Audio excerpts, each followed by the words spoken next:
I want to talk about Hashimoto's and your antibodies and what those actually mean. So, how do you know if you have Hashimoto's or not?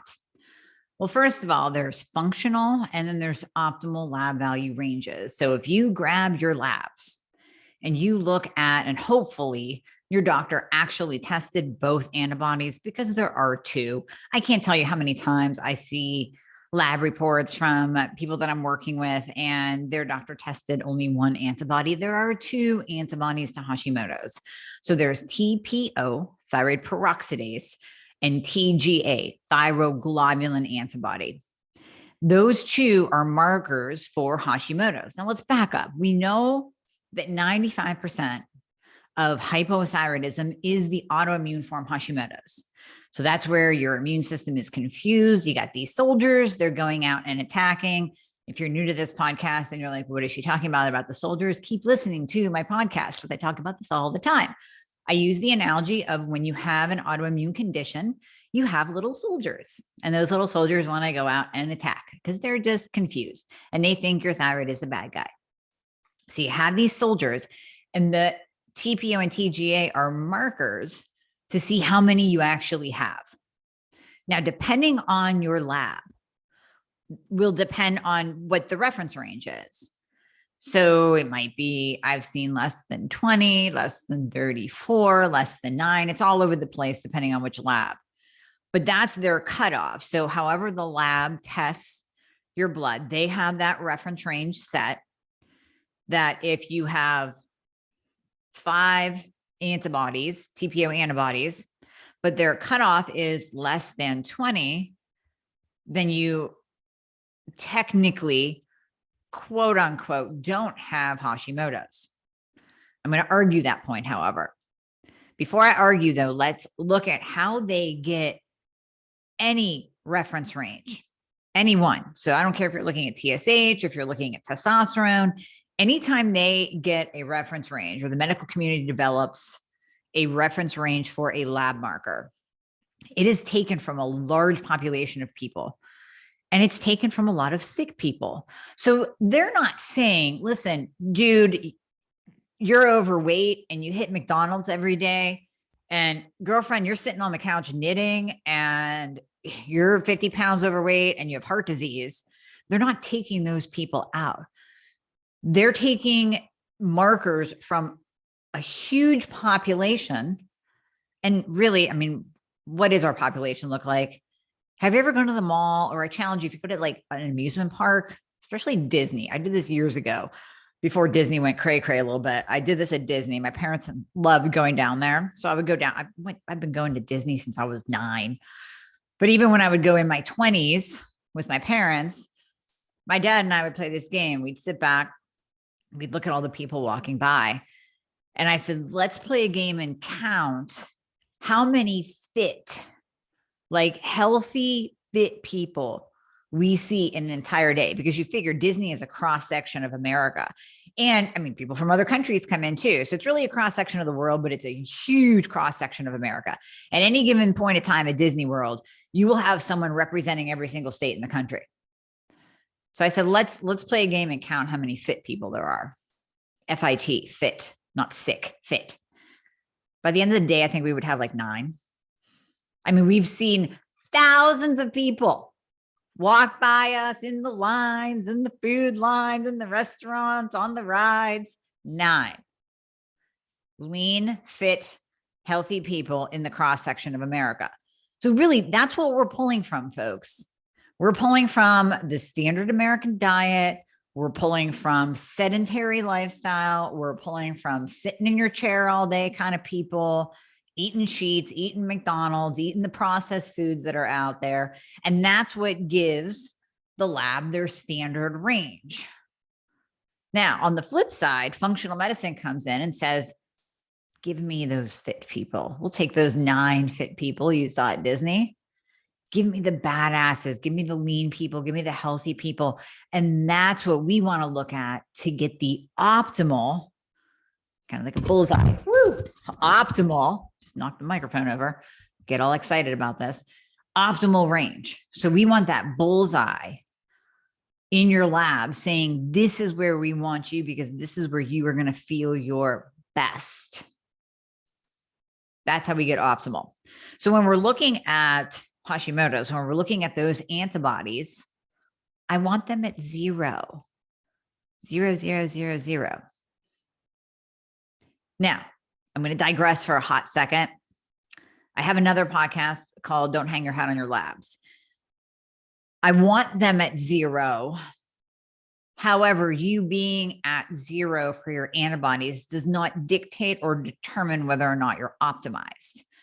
It just means that you have put your Hashimoto's into suppression, into remission. And that's fantastic because we don't want those soldiers going out and beating up your thyroid. That's great. But I also want to look at your free T3 and reverse T3 to determine whether you're optimal and ask you those 4 important words. How do you feel? So that's going to determine whether you're optimal or not your antibodies being at 0. I'm more looking at the antibody numbers when I'm first diagnosing someone, first treating, first seeing, first figuring it out. And when I see those antibodies come in at a 5, a 9, a 3, a 10, but it's less than that reference range, so it didn't get flagged high, I still say, let's treat this like Hashimoto's because you still have 5 soldiers, you still have 10 soldiers, you still have 19 soldiers, even though the cutoff is 20, beating up your thyroid gland.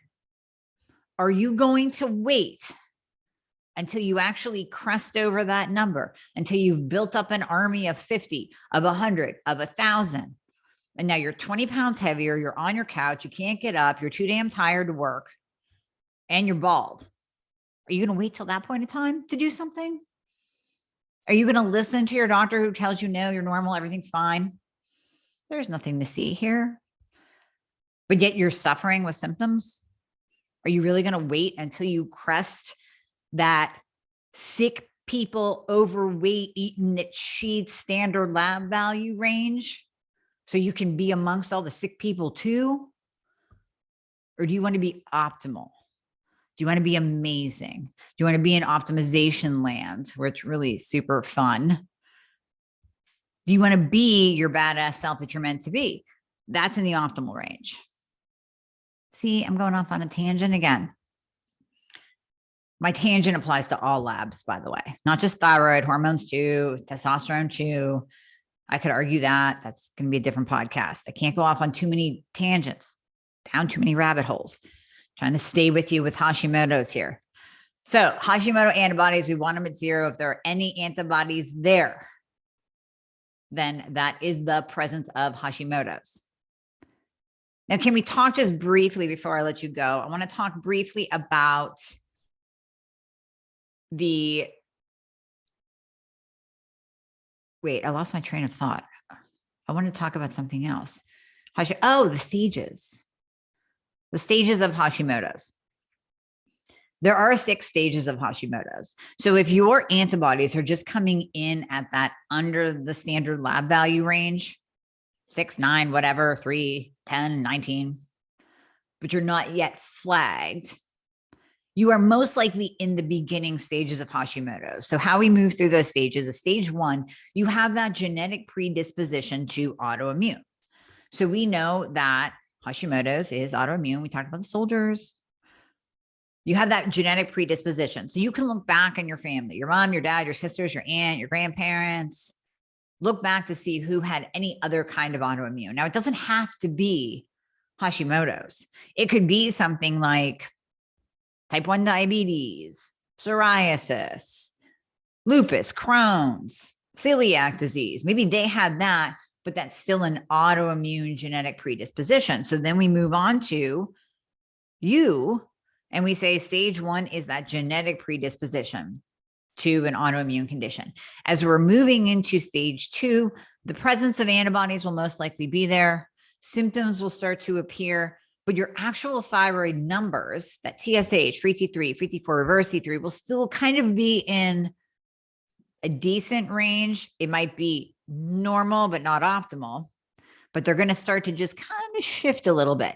Stage 3, you have symptoms for sure. And your thyroid numbers are starting to go a little bit wonky, to even the point where you might actually get flagged, like your doctor actually might pay attention to the fact that your TSH is a 5. So you might actually start to get flagged. But in functional medicine, if you're in stage 3, I'm going to start seeing things in your labs, and it's not going to be pretty, and you're not going to be optimal. As you move through these stages, and that's why we really want to catch you in the beginning stages, but even if you're at the end, that's fine. We can do things to fix you and reverse that. So as you move through those stages, especially as you get closer and closer to stage 5 and 6, you are set up for more autoimmune conditions. Autoimmune begets autoimmune. Where we see one, we see more than one. That's why we want to catch things in the beginning. That's why my argument applies. Do we want to wait until you have a multitude of antibodies and you're getting worse and your thyroid numbers are tanking and you have an abundance of symptoms? Do we want to wait till that point, or do we want to do something right now? I'm going to say we want to do something right now. So hopefully that helps you understand how I look at those 2 antibody tests, the TPO and TGA, why I want them at 0, and why any number. I can't tell you the amount of times I've said to people, did anybody tell you had Hashimoto's? No. I'm like, well, you got these soldiers right here. You know, there's 9, there's 5. You might want to address this now until you not wait until you get worse, right? So hopefully that helps you understand the stages of Hashimoto's and also why we want those antibodies at 0.